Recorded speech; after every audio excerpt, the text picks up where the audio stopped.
minutes. Oh yeah, dude, stand by.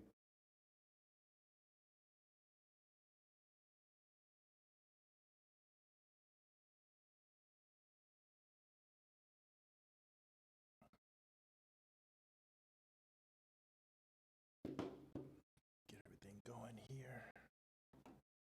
We got some great stuff here.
Come on, Google, get it together.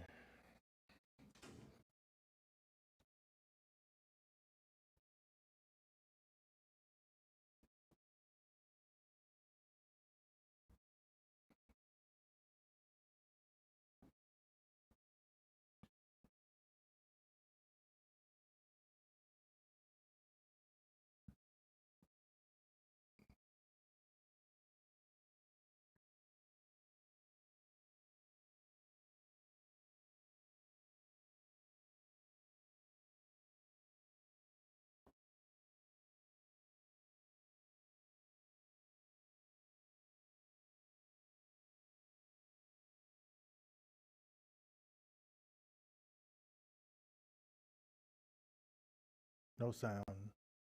There it is. We're here. Don't worry. 1 minute.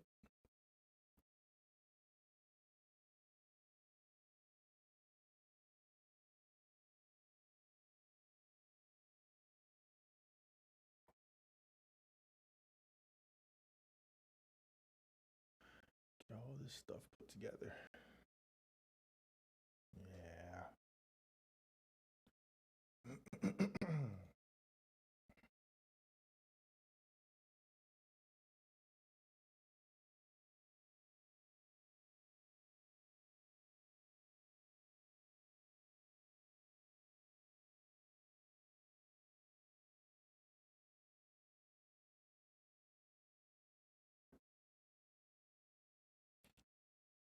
Looks good.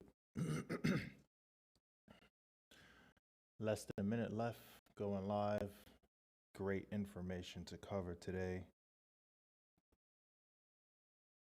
Super excited.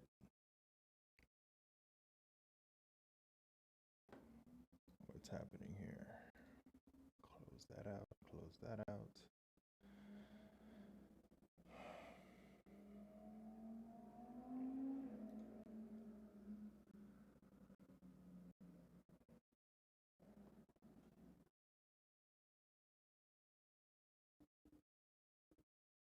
Seconds. It's just seconds. Let's see. Can I enlarge this screen? Oh, that looks better. Look at that. That looks great. If my audio is popping up here.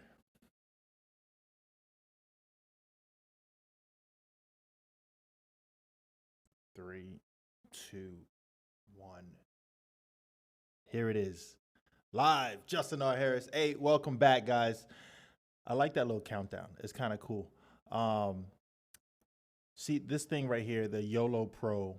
It's a multi-streaming software, right? And it has this countdown system and all of that. So it kind of prepares you. It's pretty cool because it has people kind of like standing by, as people prepare. Looking at my laptop here, as people prepare to get ready to enjoy my show, right? Where I'm gonna hit you guys with obviously my number one specialty, real estate, everything from luxury, commercial, residential, investment properties, buying land, you name it.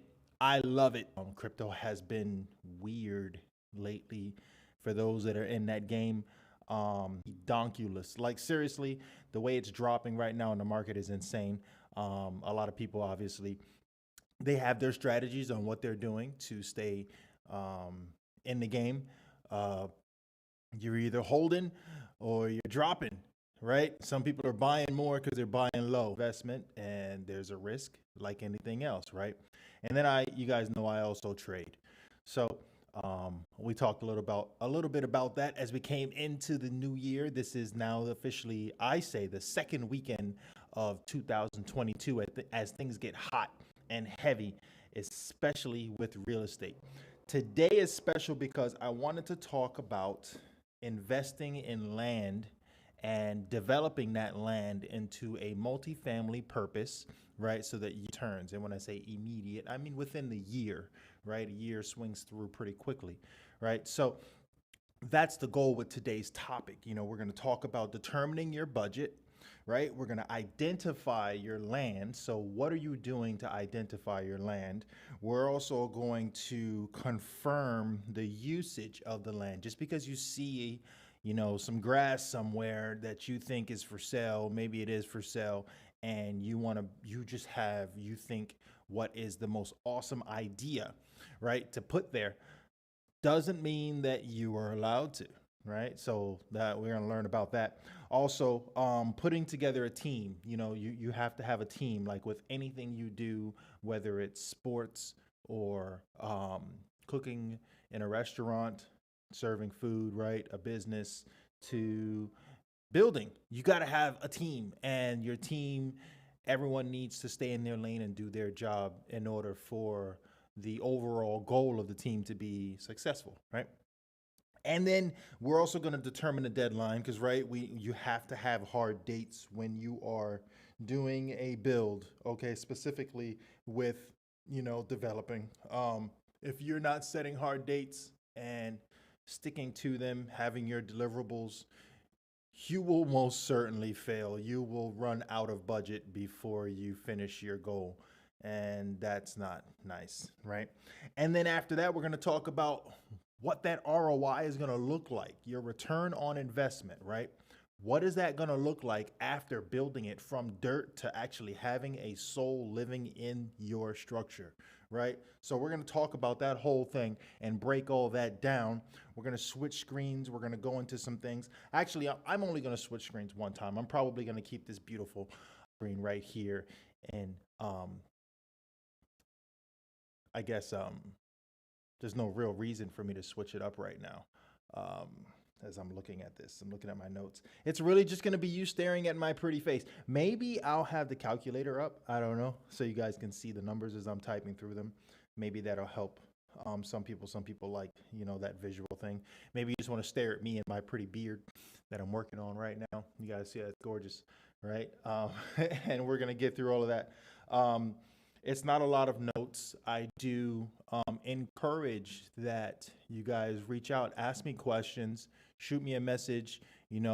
Definitely like and subscribe on my YouTube, where I'm dropping tons of information. I'm constantly improving on my YouTube. My Facebook has been there forever with the commercial investments.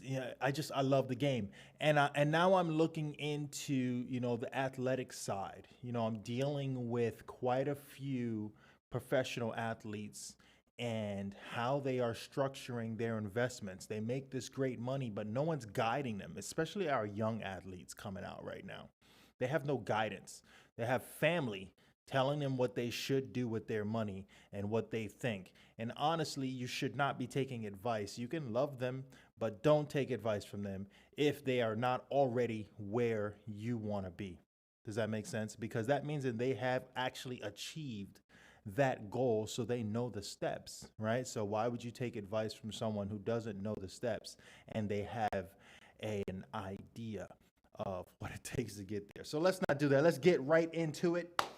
I can't wait because I have so many notes and I have an example that I'm going to walk you guys through so that we can actually apply instead of just talking about it, right? So the first thing I want to talk about,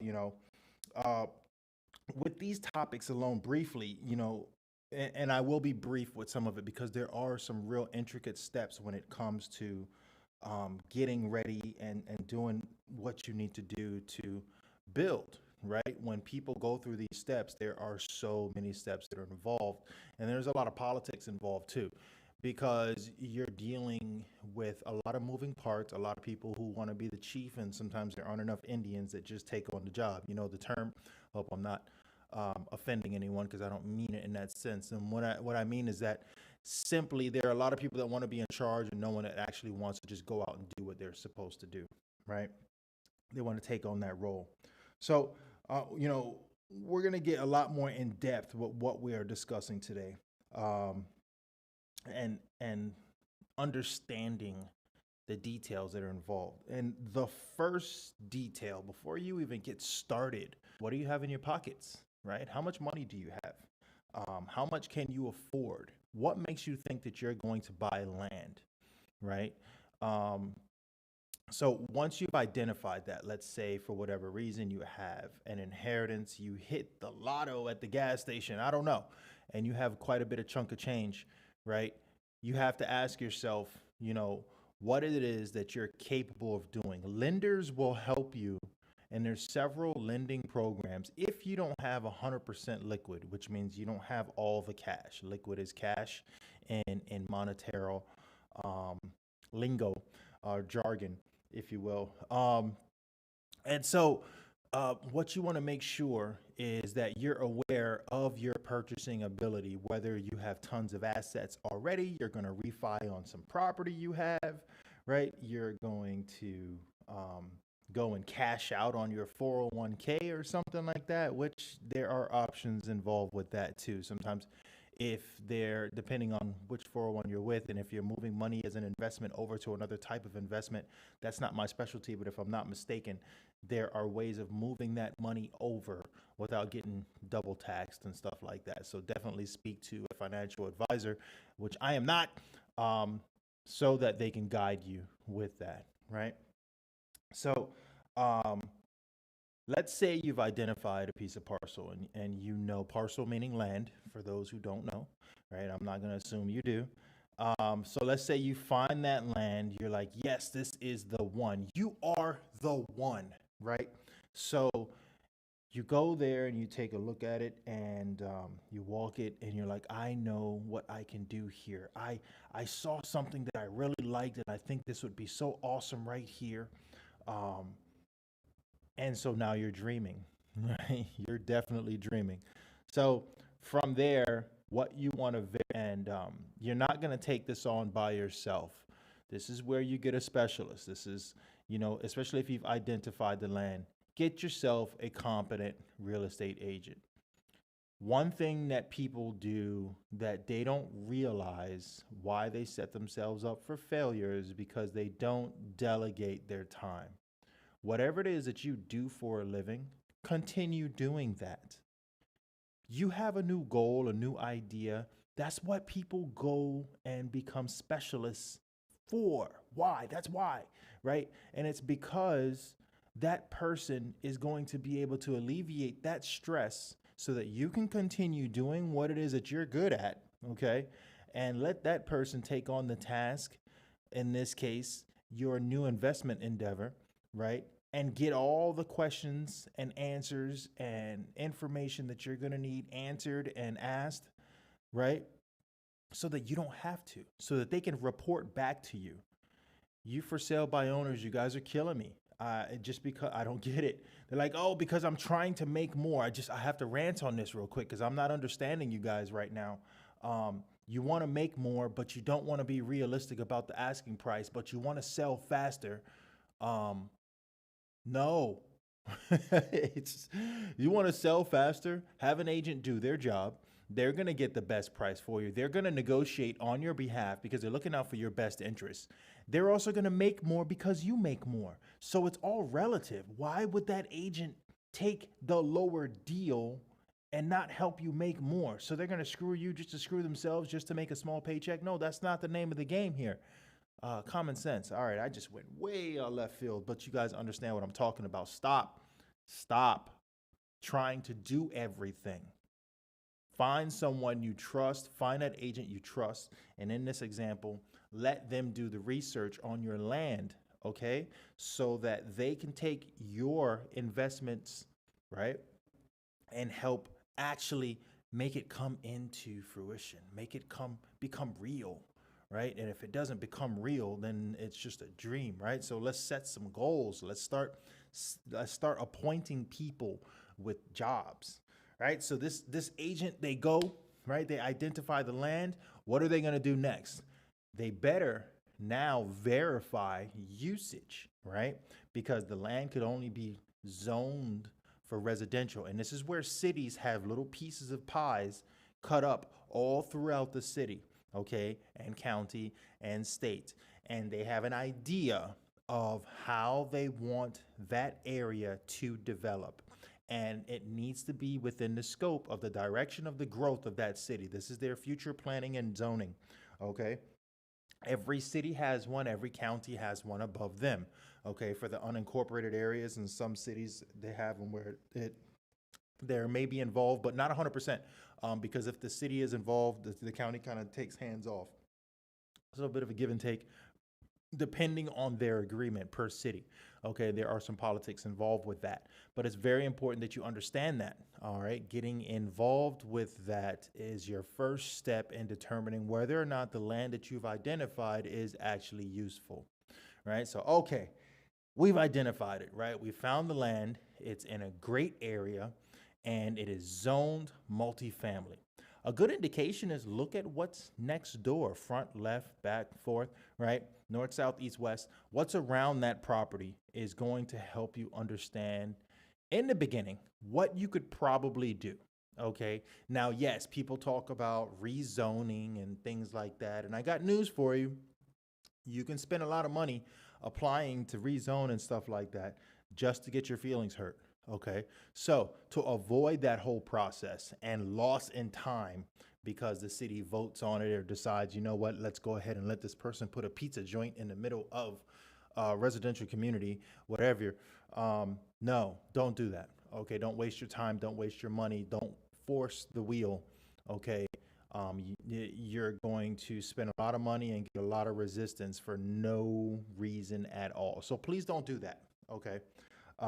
Find the right area, make sure your agent knows what they're doing, identify it, begin the process. Okay, so after that, after you've actually identified it and you verified the usage there, you want to purchase the land. Now, so there's a few ways to go about that. You can purchase the land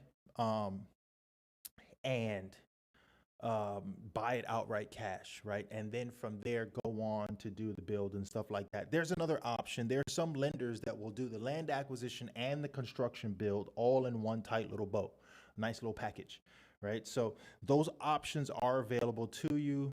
Have your agent, if they have decent contacts, have them contact one of their mortgagers who has a package like that available for you. Or there are other routes. You can go hard lending, you can go private investment groups, you can do things like that as well. There's tons of options out there. If you're in the game for investing, everybody loves to have their hands in the pie. Okay, so once you've purchased the land, okay, and with that purchase, you've identified that that's a part of your due diligence when you're getting ready. Because a land purchase, if you're buying it, you could buy it cash. If you're going to borrow money and you're not doing the construction with it, then you're going to need typically about 50% down. Okay, so it doesn't work like, a regular FHA or anything like that when it comes to that. So don't do that. Okay, now there are some lending programs. There's another one I just thought of. A good buddy of mine who I talked to, Jeff, working with him on some projects right now. If you are going to be an occupant on that property, that you're going to buy the land and develop, and you're going to be one of the residents in that multifamily property, that's doable as well. So that's pretty cool, right? So it's like the banks, they want to set some rules, but they don't want to make it available to everyone, because then people kind of screw it up, right? And you got some fraudulent stuff that happens and things like that. So they try to keep that, they try to keep some regulation on that. That's the whole purpose of that. Okay, so after you've identified it, let's say you've purchased it cash because you had it, right?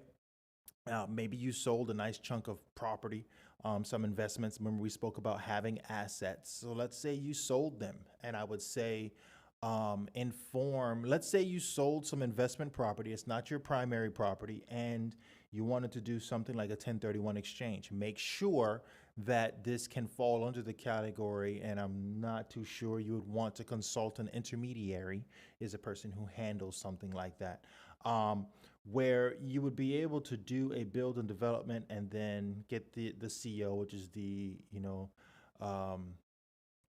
occupancy for your property, your approval.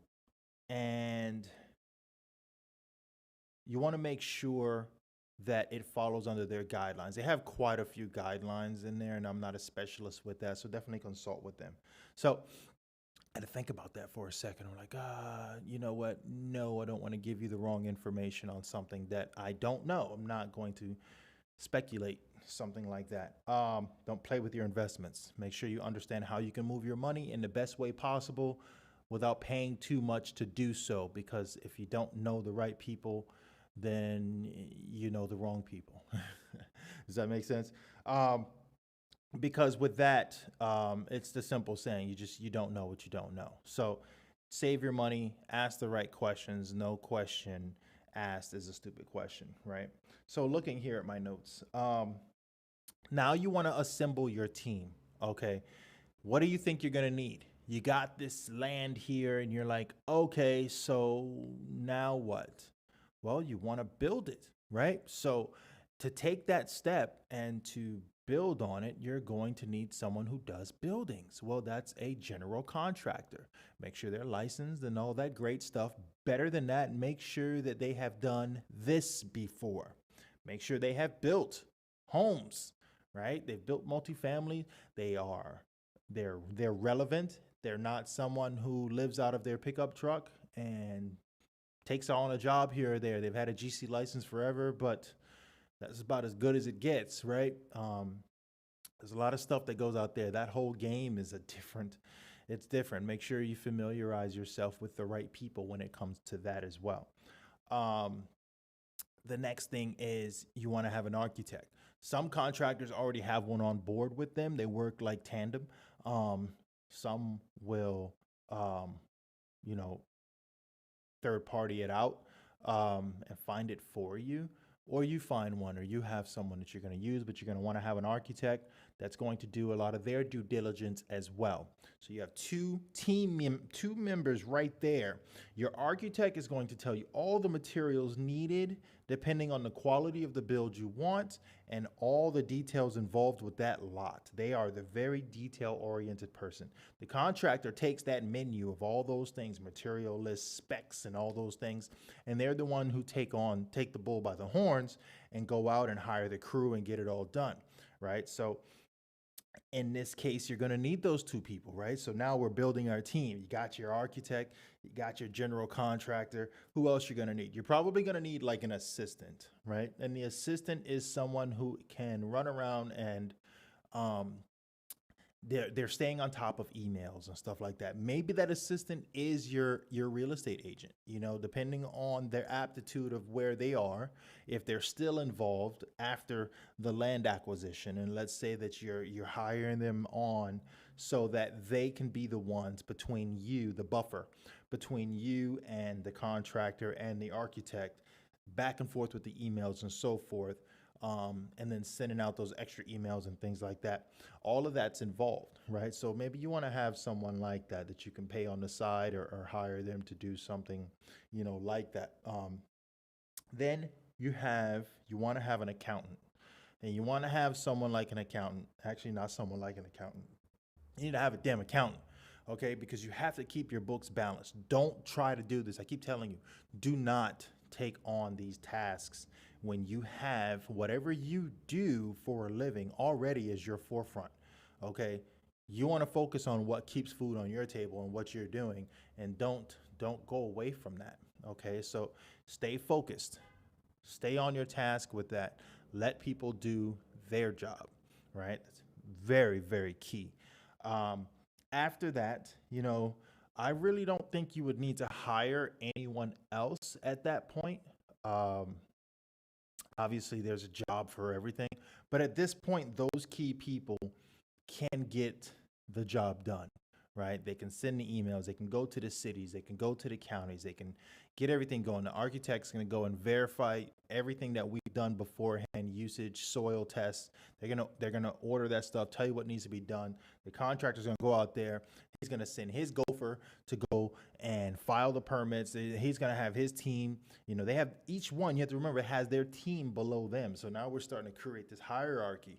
All right. You're almost taking the seat of a developer at that point. All right. So it's one of the things that I says, okay, and it's important that you want to visualize. You can see and walk your mind through it over and over and constantly. You are actually gaining visual experience because it becomes more accepted in your mind, the process, so that when you forget or make some mistakes. I'm not going to say you're going to be proficient. All I'm saying is you're going to be better than the person that's trying to guess along the way. Okay, that makes sense. All right, so now you've put your team together. All right, and it's a small scale team. Now you want to start setting dates and deliverables. Okay, you have to have timelines as to when you want to see things done, right? So if you purchased your land in 1 month, okay, you need to start getting everything squared away and having an idea. And this timeline is going to be understood with you, the GC, the architect, and obviously the city, or the county, whichever one is priority in this sense, on the phases and the things that you're allowed to do and the permitting and so forth that they're going to allow moving forward for you to do what you need to do on that land to get started, right? So there are steps, and you have to follow those steps religiously, okay, in order to get through. And what's really cool is there's a lot of companies out there that they have like accountability software. One of them that I'm looking forward to working with one day and using their software is Procore. And their system is really awesome, and it holds everyone accountable. Literally, it has on there all the team members and so forth that you need to hire. They all become a point of contact on there. And every time there's a deliverable, it has timelines on there. You upload PDFs, even the large plot plans for architectural information is uploaded on there. Stamps and approvals are done live on there, so it shows the updates and the changes. You can make the changes on there. It is just a sick system. And then it also has the budgeting and so forth on there, so that it watches the numbers go in and out. You can literally set it up where the materials are checklisted on there and go in and out, so that you watch the numbers and you see what you're paying for every step of the way. What a sick system. So I'm really looking forward to that. I think that's going to be pretty cool. So breaking all that down, I know that you guys have, at this point, you're like, holy crap, what a lot of information just to get started. We haven't even started building yet. You have to make sure that you are serious about what you're doing and you're writing it all down. Keep a journal, ask questions, read books, watch videos, take notes, take on a mentor, talk to people that have already done it, ask them about the mistakes, learn all that stuff. Then take into account this economy right now. What do we know for a fact? We know for a fact that materials have been slow. We're getting a little bit better with getting shipping going as people get a little more on their feet. Yes, there are more scares with more sicknesses and so forth. It's really stupid. And a lot of people are over it. It's kind of sad that corporate, because they won't get a vaccination when they've had the virus, and instead of spending the money on trying to make people go and get stuck with a vaccine when they're in fact afraid of the fact that they don't want to take on an additional sickness.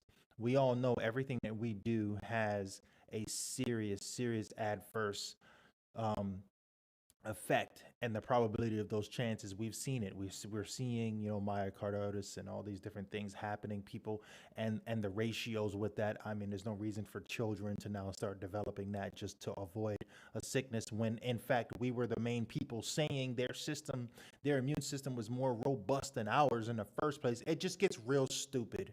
Okay. End of the day, whether you've had the vaccine or not, and you come in contact with someone that has it, and you're still a carrier and can still sneeze and pass it to the next. So making sure everyone has had the vaccine when the mutation keeps occurring over and over and over, that means you keep sticking yourself over and over and over. I'm just going to stop right there. It's just getting stupid right now. We need to be smarter. We kind of need to step back and just look, right? Anyway, back to my specialty. None of that is my specialty. That was just me ranting. All right.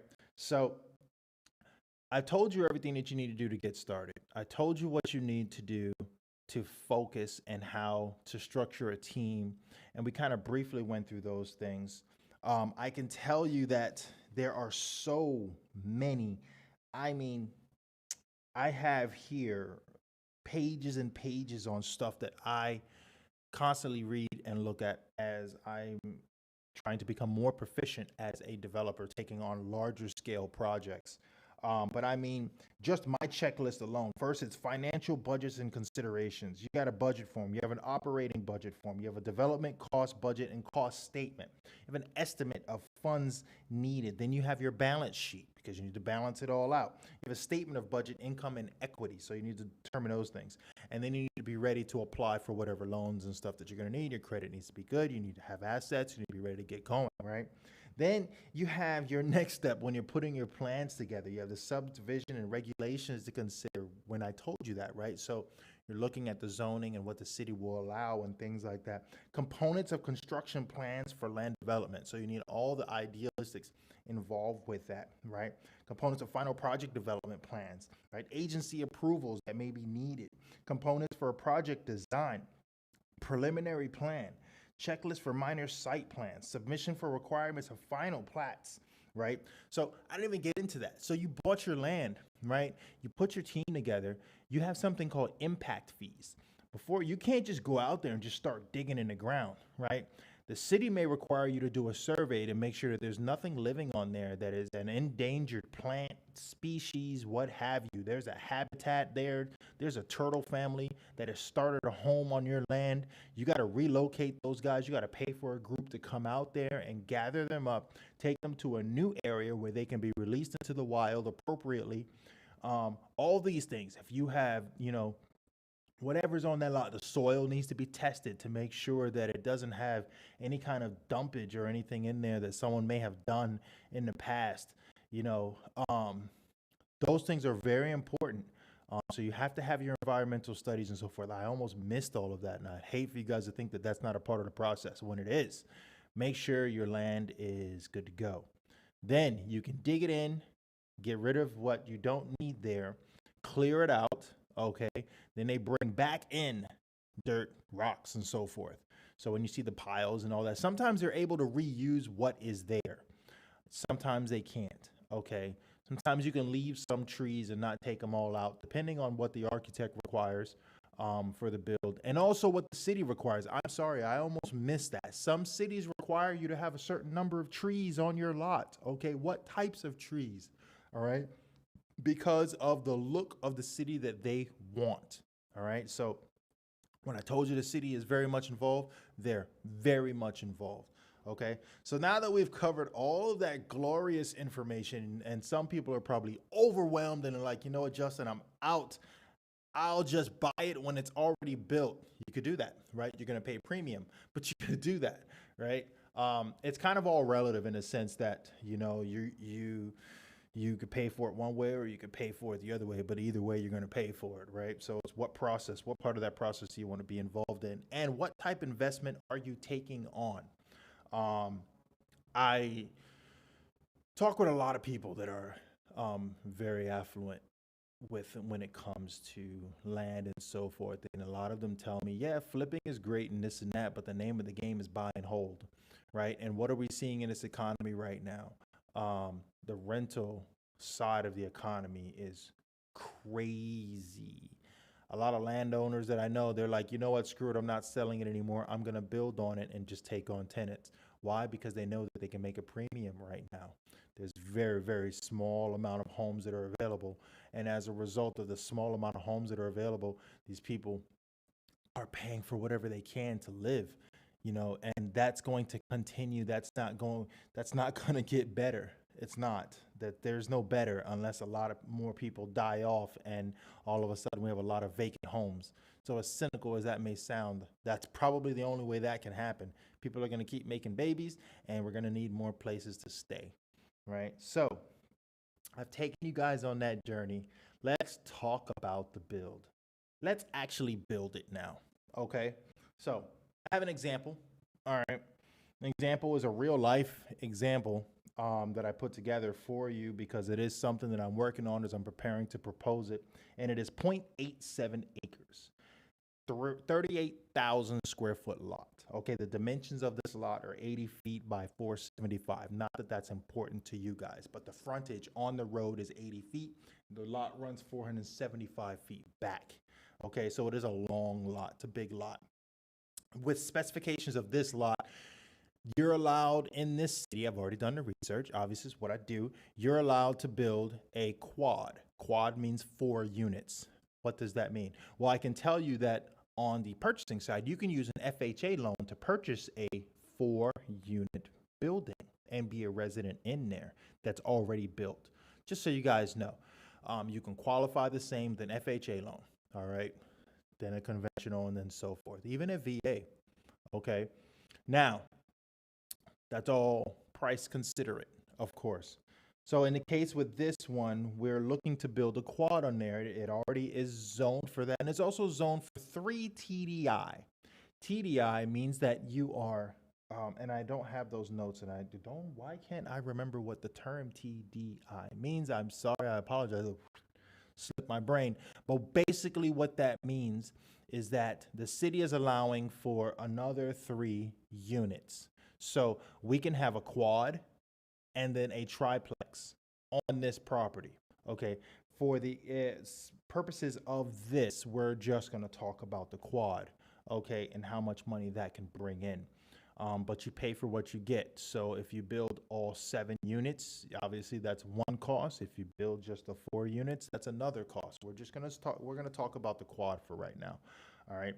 Let's say you build the quad, but you set it up in a way that you can still build the other 3 units. You set up the plumbing and the plot plans and so forth in the ground so that you can still impact it again and build the other remaining units. So that would be a smart way to kind of do it in phases. That's ideal. Okay. So we know the zoning. So we purchase the land, right? So we purchase the land. We use a number. Let's say you bought it for like 400,000.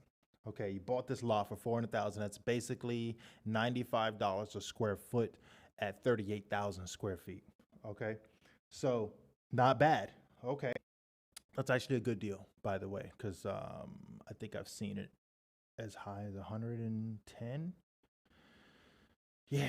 So all right. So we did that. Now I can tell you that from the contractor I deal with quite a bit.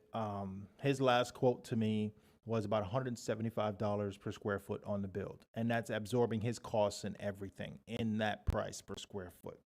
So we're talking about building a multifamily building that is roughly 1,500 square feet per unit. So 1,500 times the 4 units, that's 6,000 square feet, right? So we got a 6,000 square foot building that we're going to build. 6,000 square feet times 175, that's $1,050,000. Okay, so you're going to spend $1,050,000 to build this building. But let's not stop there. You need to pay your architect. Architect typically 10% on the high end of your budget to build. So it's about 100 grand, right? So you're gonna kick out 100,000 to your architect. You need to have your money aside for your accountant. Make sure that you account for what the fees are going to be for the impact fees for the city. Then you have your permitting and so forth. You're gonna pay for. So let's just say everything total is gonna cost you about 1.7 million. You're like, yeah, that's about right. Okay, so 1.7 million buys the land and covers the build completely out the door. That is your out the door cost. You get all that done. You want to make sure, I'm following my notes here because I don't want to go out of order of the details that are important, because sometimes when you're talking about something that you do, you can easily skip ahead because you assume that someone knows already. And in this case, I don't want to do that and then assume you guys know what I'm talking about, and I just skip right past you.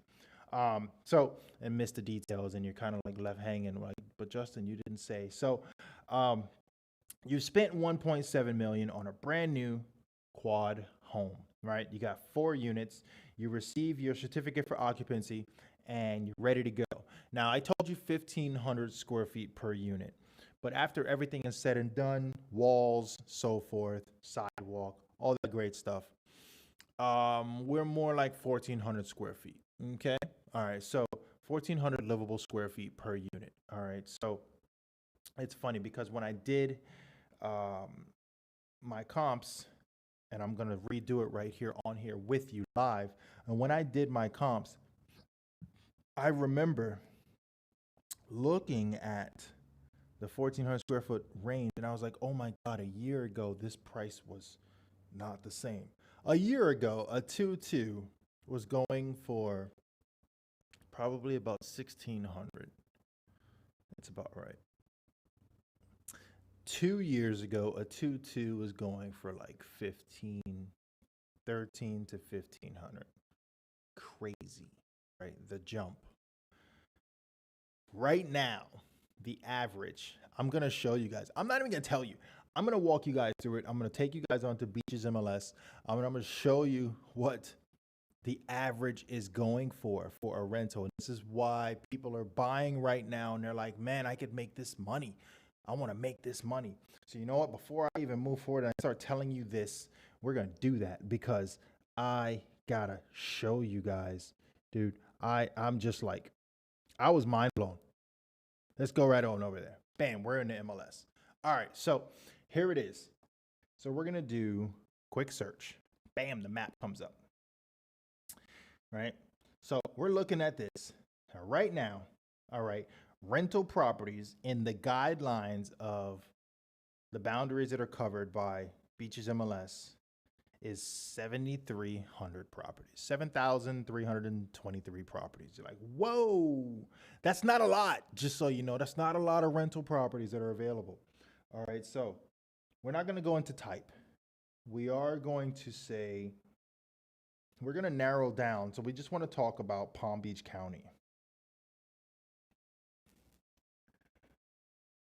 Because I want my comps to be relative to the area that I have this lot.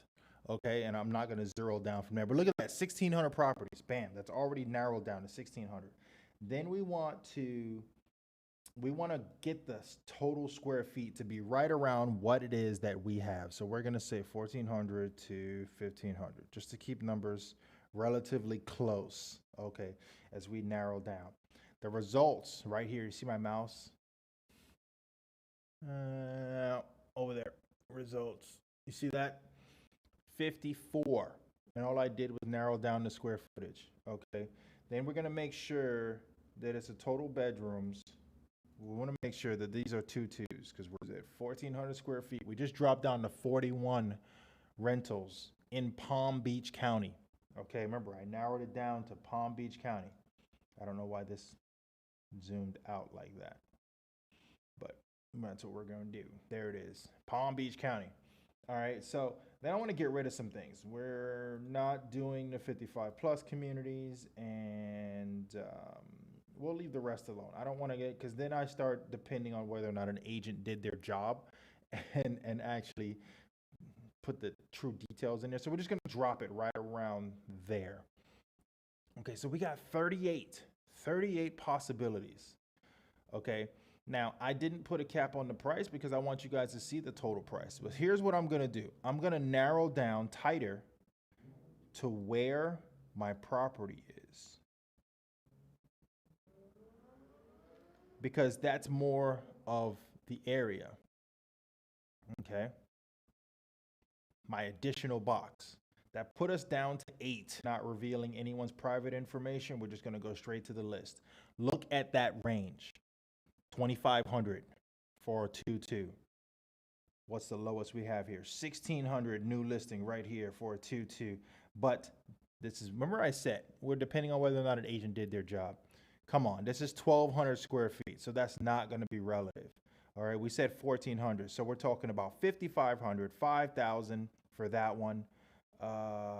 We are not going to drop lower than, let's say our average is about $2,600 a month for a rental. There you go. Okay, so I was dying to do this. Where is my trusty calculator?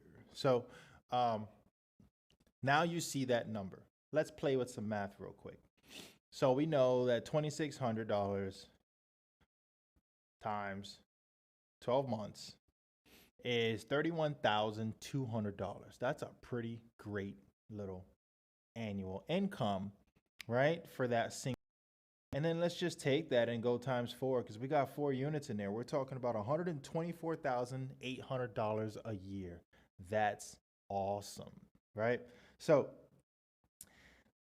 now let's back up, okay? Because I don't want to take up too much of you guys' time. We've been here for a while. I want to go longer than an hour on this. It shouldn't take an hour to really break down and teach you how to be an investor and go out there and build yourself a badass freaking multifamily, yes, make some money property, right? No, don't think like that. It takes a lot of work. All right, so let's say your buyer was capable. I'm trying to chop numbers down just to simplify things as much as possible. Let's say your buyer sold some property and had 700 grand, bam, ready to go. We remember the loan, the build was with the purchase and everything was 1.7. So let's say they dropped 700,000. They kept, some cash on the side. They didn't spend all their money. They're going to borrow to build this. Okay. Let's say on that million, 5% interest, 20-year payback time frame, all the bells and whistles all in there for, $1,050,000, right? Is that 5%? There's our number. Okay. $1,050,000. Bam. You're talking about over 20 years. So we're talking about $52,500 a year that they needed to pay that back. That's $43.75 a month. So your mortgage on this multifamily property, we are significantly rounding this, okay? But $43.75 is your monthly bill, okay, for paying on this property. And then let's not forget, you have your tax, okay, your property tax on this property. You're also going to have your insurance, and then you also want to have your miscellaneous costs for any kind of maintenance and stuff like that. We don't really need to account for vacancy right now. I really don't even think that should be an element to implement, because honestly, everyone needs a place right now. People are borrowing and stealing to get in, right? So we're talking about $52,500 out every year for the next 20 years. Okay. Now we know that you're bringing in $124,000. Subtracted from that, we are now left with $72,300 a year. Then I said roughly 10,000 property tax that on this lot. I did, but I don't have those notes in front of me right now for the sake of this video. So we're keeping things smart and simple right now, just so that you have a general understanding on how to get it going.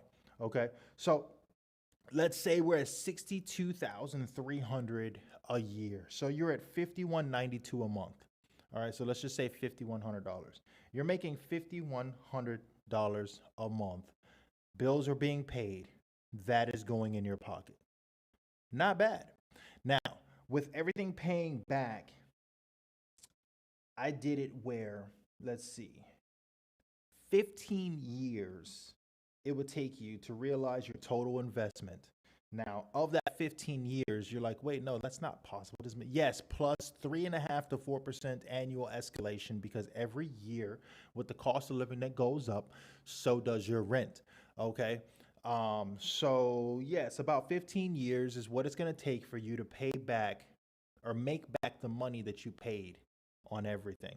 Not to mention that your loan is going to be paid off in 20 years. All right. So just think about that for a second. In 20 years, which is for some people a lifetime, you will have a property that is scot free, making over, I don't even do the math on that. You're going to be somewhere around 105,000 a year. You're going to make on that one little quad. You're going to make $105,000 a year. Insane. Okay. Now those numbers, just keep in mind, that was just based off the 2,600 a month. It's really not even that, because with annual escalation in 20 years from now, wow, you're probably closer to about 130, 140. I'm just guessing right now. Okay. I'm really jumping on those numbers, but I just want you to understand. So if you're making 130, let's just say $135,000 more a year, um, pretty cool, right? That sounds like a 20-year investment plan to me. That sounds better than a damn FHA, or not FHA, 401k investment plan. I don't know, call me crazy. And you can pass it down. Imagine you created an investment plan like this, a 20-year investment plan. You passed it down. That's why in the beginning I said buy and hold, don't sell. That's the whole point of that. I try to get people to understand how this works. Some get it, some don't. I don't know. But this is the whole point. So now I just walked you through from identifying a land, having never done this before, building a team.